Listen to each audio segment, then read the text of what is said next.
Pengadilan Internasional layangkan surat pemanggilan Fadil Imron terkait kasus pembunuhan 6 syuhada di kilometer 50. Simak video ini sampai selesai dan tetaplah bersama kami di Agenda Politik Tajam dan Terpercaya. Terkait unlawful killing, bahkan politically motivated killing atas 6 pengawal Habib Rizik bin Hussein bin Syihab yang telah syahid, dan kami sudah menduga memang ini cepat atau lambat akan terjadi, yaitu sorotan dari dunia internasional, terutama dari polisi dunia terkait dengan 6 pengawal Habib Rizik bin Hussein bin Syihab tersebut. Makanya itu segera diwujudkan, gitu kan. Tidak lagi kita berkutat dengan dagelan-dagelan, gitu kan. Kami mohon untuk segera diselesaikan, gitu kan. Bagaimana kita mau menyelesaikan yang lalu-lalu ya, dari kasus Munir dan semacamnya, jika yang kemarin aja berulang seperti itu. Ya tentunya yang pertama, Polri menghargai ya. Jadi Polri masih menunggu surat resmi ya tentunya nanti kan kita pelajari dan rekomendasi surat itu yang ya dengan sesuai dengan fakta yang diterima di sana. Ini perjuangan yang luar biasa. Karena itu saya sampaikan sekali lagi kepada semua tim pengacara, tim advokat. Ini tim advokat kita ada yang tampil di sidang, ada juga yang di belakang, tapi mereka membuat legal opinion yang luar biasa, seperti Dr. Abdul Khair, seperti Pak Ari dan lain sebagainya. Jadi sekali lagi kita sampaikan kepada seluruh tim advokat yang ada, terima kasih banyak dan jazakumullah khairal jazaa, dan tolong dimaklumi kadang-kadang advokat kita omel-omelin juga ya kawan. Nah, sekali lagi, doa-doa yang antum kirimkan itu merupakan penguat jiwa kita. Doa-doa yang antum kirimkan itu merupakan penyejuk jiwa kita. Doa-doa yang antum kirimkan itu yang membuat yang kita sebetulnya sudah hampir jatuh tapi bangkit lagi, yang sebetulnya kita sudah hampir jenuh tapi semangat lagi. Jadi doa-doa antum semua luar biasa.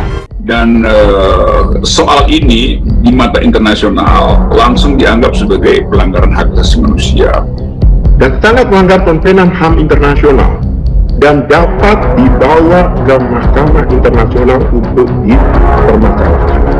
Nanti istana bilang, enggak, ini bukan pelanggaran hak asasi manusia. Iya, tapi bagi versi internasional, kalau warga negara dengan alasan apapun mengalami kekerasan oleh aparat negara, itu namanya pelanggaran HAM. Pembuktian hukum bisa menerangkan lain, itu soal belakangan. Tapi kan status kita adalah warga negara yang harusnya dilindungi oleh negara. Dalam keadaan apapun, peluru itu tidak boleh keluar dari laras kekuasaan. Nanti kemudian ada keterangan, oh ini terdesak, diskriminasi segala macam. Tapi prinsip pertama adalah tidak boleh meletuskan peluru dalam keadaan apapun. Itu memang yang dimaksud dengan kejanjian kekuasaan untuk membeku, bukan dengan untuk membunuhkan itu soalnya. Pada akhirnya rekonstruksi ataupun ketidaktransparansi institusi Polri dalam mengungkap terkait soal pelanggaran yang dilakukan oleh institusi Polri ini sebenarnya mengakibatkan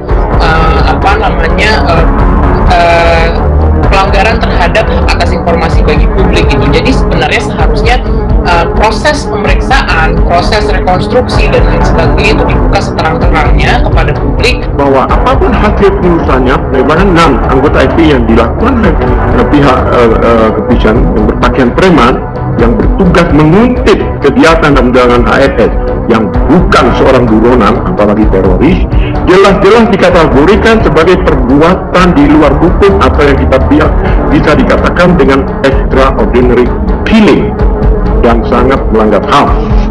Allah mengungkap janji akan menampilkan dan membuka segala hal yang terkait dengan tindak tanduk manusia, termasuk potensi-potensi kejahatan yang mungkin terjadi atau bahkan dalam kasus tertentu, misal pembunuhan misalnya.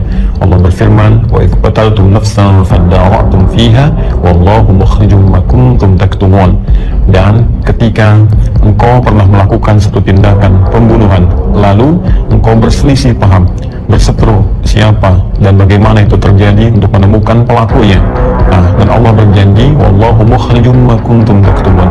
Ya, sebaik apapun itu kemudian ditutupi, atau sekuat apapun itu kemudian mencoba untuk diarahkan pada aspek-aspek yang tidak terkait dengannya, kata Allah, semua akan diungkap dengan cara yang seadil-adilnya, sejujur-jujurnya, sedetil-detilnya.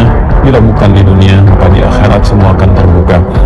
Tetap ingin berharap bahwa kasus ini akan menjadi prioritas Saya membayangkan bahwa kasus ini akan dibawa ke pemerintahan berikutnya, akan terus menerus menjadi sebuah kasus yang tidak akan pernah diselesaikan dan akan menjadi terus perbincangan kalau tidak diselesaikan sekarang. Tentu Allah akan menurunkan azabnya kepada orang-orang yang tidak merasa menzalimi padahal dia telah melakukan kezaliman yang amat sangat. Sungguh Allah akan membalas kezaliman ini tidak saja di akhirat nanti tapi di dunia, karena kami merasakan betapa sakitnya hati orang tua dari 6 orang anak-anak kami tersebut yang sampai hari ini mungkin air matanya tidak pernah berhenti, karena anak-anak itu ternyata adalah anak-anak harapan dan anak-anak tulang punggung daripada keluarga mereka. Peringatan untuk rezim, semakin beringas tim TP3 akan tuntut keadilan, bagaimanapun caranya akan kami tempuh. Sebelumnya bicara tentang permintaan kepada Pak Jokowi, itu dalam rangka kita sebagai anak bangsa, kita sama, tapi supaya juga dicatat, kami tidak pernah merengek-rengek untuk supaya bisa diterima.